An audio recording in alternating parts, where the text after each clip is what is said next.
What's going on, guys? Today I was swapping in a high volume oil pump into my 2001 Jeep Cherokee, and my oil pan didn't really fit with the new Melling pump. The clearances just aren't super right, so I didn't see any answers online, so I just wanted to make a really quick video and show you guys what I did to solve this. So here's my oil pan, and you can see right here I just took my angle grinder right down here and I just chopped this piece off. That's exactly what was getting in the way. It's super easy to cut off.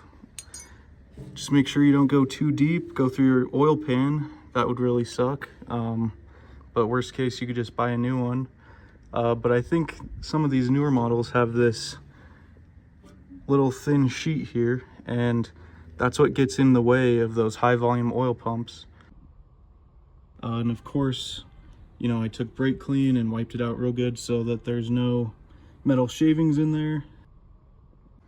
I've seen a lot of videos of guys just hitting the pan with a ball peen hammer, and that just didn't work for me. So I just ended up cutting it off, and turns out that works great. And the oil pan just fit right up there perfectly, easy first try. So give it a shot, let me know what you guys think, and thanks for watching.